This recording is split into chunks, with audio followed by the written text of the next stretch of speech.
And hey folks, me again, back again with another video for your today. I'm directing to the history of DC's Red X.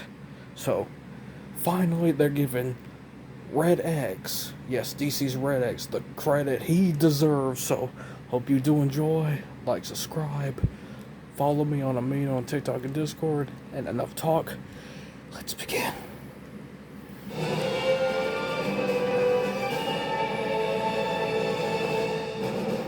What's up, my comic comrades? Today we're covering yet another Future State book, Future State Teen Titans issues 1 and 2. I will say, this series is a little confusing. Lots of things happen and are said, but we don't know why, what it means, or what they're talking about. Now that is because this book is a precursor to the Teen Titans Academy title that we'll be getting in March when DC Infinite Frontier starts. Literally the same writer, Tim Sheridan, from this book will be writing Teen Titans Academy, so my bet is what they're setting up in this book is going to be resolved in the Titans Academy series. With that said, let's jump in and see what this book is all about.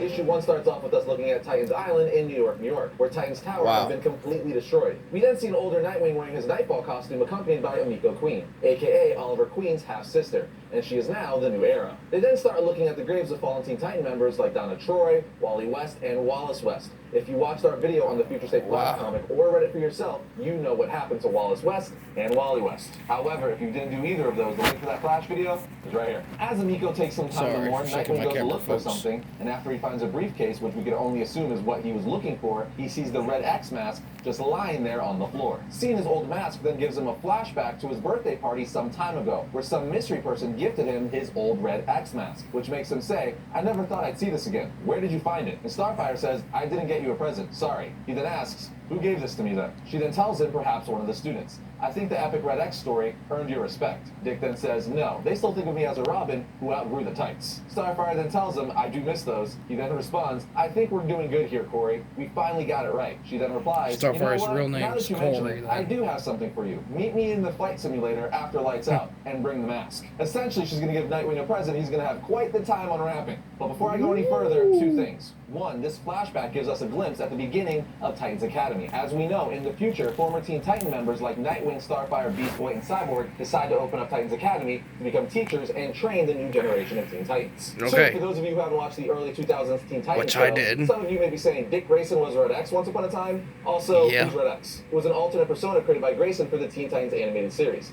Dick created the Red X persona. Apologies as part for of a shaking my larger camera, conception. folks. The full extent of it is a lot to explain, but who knows? Maybe in the future we'll do a history of or origin of Red X episode and get into all of that. The point is, it seems like in the comics, Dick became Red X for similar reasons as he did in the animated series. Although, we don't have much to go off, so this is just all assumptions at this point in time. I will say, though, this is the first appearance of Red X in comics, so this is a key issue, meaning I would grab it while it's still cheap because you never Somebody know do a what's Red gonna X come or solo not. series. We're then brought back to present time where Dick opens up a briefcase only to reveal it's an H-dial, which stands for Take Hero notes, Dial. For DC those of you who are not Comics. familiar with it, it's an object that is used to temporarily gain superpowers. With that said, it is extremely dangerous and it is often misused. As the two try to figure out if this H-dial still works, Starfire radios in saying, "Nightwing, Arrow, change of plans. They're back." Nightwing responds saying, "Already?" Back at the Titan safe house, which is somewhere under Queens, New York, we see that the people Starfire was referring to is Beast Boy and Cyborg, or rather, Cybeast, as they've now merged into one person. How and why did this happen? We don't know yet. All we know is that they merged somehow, and they're now going by the name Cybeast. I also want to mention that we see Cybeast make a brief appearance at the end of Future State Flash issue 2. Either way, Cybeast is unconscious, so Starfire asks Johnny Thunder if he can wake them. He responds saying there's still so much about the former Cyborgs and Beast Boys' combined physiology we don't understand, which is a nice way of saying,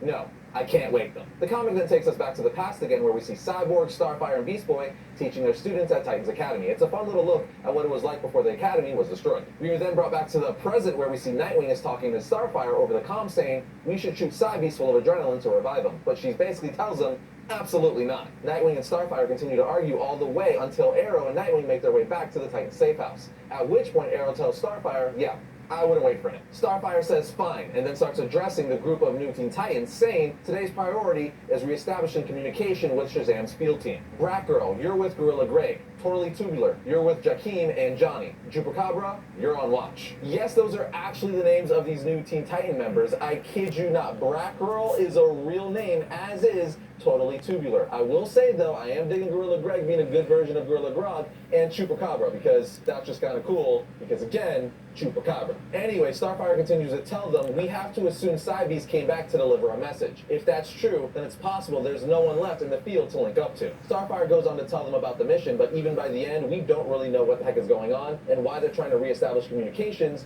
with Shazam's field team. Anyway, the team then disperses to get to work, at which point Nightwing comes out of the shadows saying, why didn't you tell them about the H-Dial, about the plan? And what's with all this Nightwing crap all of a sudden? Starfire responds, because as I keep telling you, the plan is off the table, and because I don't answer to you, Nightwing. She's here. Add people.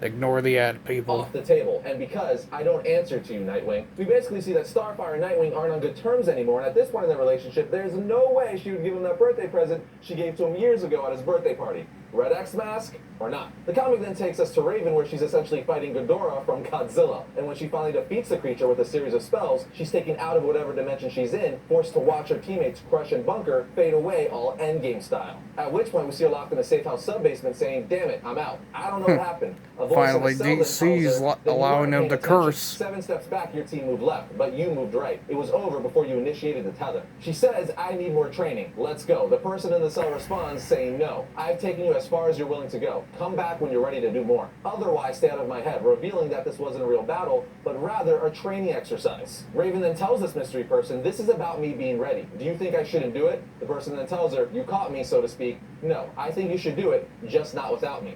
I screwed up too. She then tells this person, yeah, that's why you're never getting out of here. Certainly not for this. Anyway, maybe you're right. Maybe we're done here. Look, I appreciate how you helped me prepare. I couldn't have gotten this far this fast without your strategic thinking, but the rest, I have to do alone. The person then tells her, I want to make things right, Miss Raven, at which point Raven realizes that Cybeast is awake. We then find out that Cybeast has retrieved the Spear of Destiny, and apparently it's going to help end the apocalypse. Cybeast then says, though with what we've learned from Barry Allen's recordings on the Four Riders, our friends may be too far gone. Again, watch our video on Future State Flash to know what Cybeast is talking about. Arrow then speaks up saying, the Spear is never going to destroy them, referring to the Riders. She goes on to say, those monsters have fed on every life they've taken since we've unleashed them. They're too powerful. Raven then walks in saying, you're right, it won't destroy them. But it wasn't meant to. It was meant to draw the Four Riders together into one place, where we will make our last stand, and it worked. They converged on the Spear and Billy and his team. It's time, as we see Crush, Bunker, and Shazam hold off the Riders with the Spear of Destiny. The comic then takes us to the past, where we see one of the Teen Titans Academy students has taken up Dick Grayson's old Red X persona, and he tells several of his teachers and Titans,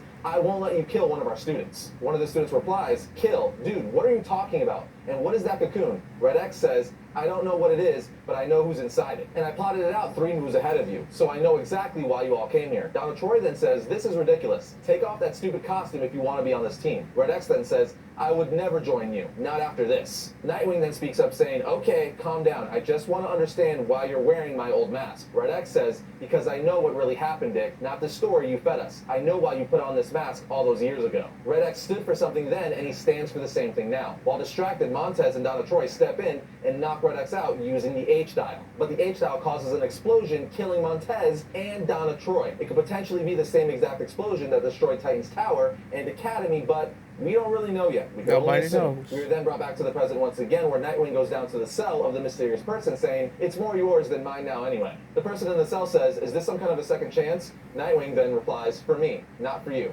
I failed you. The mystery man then says, don't flatter yourself. I deserve everything that's coming to me. Nightwing then says, does Rachel? We're not going to let her take this on by herself. You were right about that mask. I wore it to make a point, that the Titans are dead. We've tried so many times to reassemble, fix what's broken, start again, but in the end, all we ever do is make a bigger mess of it. And Starfire is about to do it again. The Titans are dead, and I'm tired, and I'm ready to win one no matter what it takes. And he's saying all this as he puts on a mask, and then on the final page, we see Nightwing wearing Deathstroke's mask and Red X released from the cell, putting on the Red X mask that Dick just gave him. And with that, Red X and now Grayson as Deathwing set out to save the day. Issue 2 then opens up with the Titans confronting Dick Grayson and Red X. Starfire then says, "What is this, Dick? We're in the middle of the actual end times, about to fight before the Riders of the Apocalypse, who, might I add, your friend Red X is responsible for unleashing on the world." Dick tells her, "We are all responsible." Starfire responds, "Give me the H-Dial. Your judgment is compromised." Dick says, "You have to trust me, Corey. I know what I'm doing." She says, "Yeah? Do you know what you're wearing?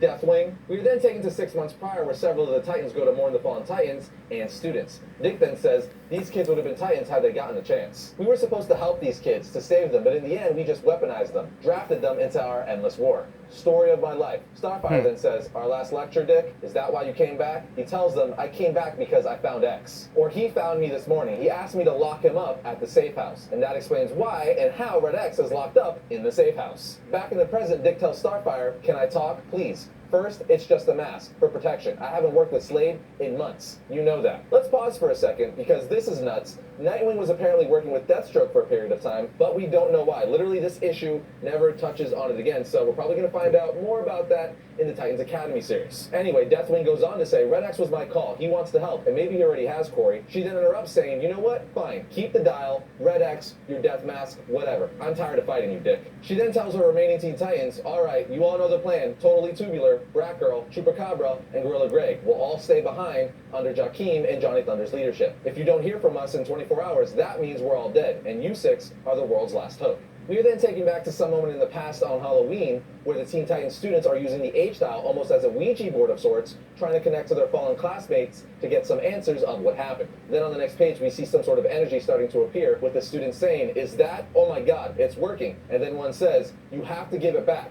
Right now." Back in the present, Raven tells Red X, "You got what you wanted. You made the team. Happy?" He responds, "Don't I look happy?" Starfire then says, "It's time to go, Raven," at which point Raven opens up a portal. Then on the next page, we see Raven, Nightwing, Starfire, Red X, Bunker, Cybeast, Arrow, and Crush join Shazam to face the four Riders, which are War, Pestilence, Death, and of course, Famine. And again, as we know from the Future State Flash series, Famine has killed and possessed the original Wally West's body. We even get a flashback in this issue of the day Famine possessed Wally, with Nightwing saying to him, "Come on, they got Roundhouse. We can't let them get Wally," but it's too late. Wally had been taken over and attacks Nightwing, but is saved by Raven. Back in the present, it looks like Famine wants a rematch with Nightwing and Raven, with Wally even breaking out for a second saying, "It's me, Rachel, it's Wally. I need your help." But that doesn't last long, as Famine takes over his body again and starts snarling at Raven. But Shazam comes in with the speed of Mercury, punching Wally, sending him flying, saying, "I got this." Shazam then tells the Titans, "We have to be fast with that one. One more second, he would have starved you all." Arrow then asks, "Where's the Spear of Destiny, Billy?" He says, "Destroyed, as expected."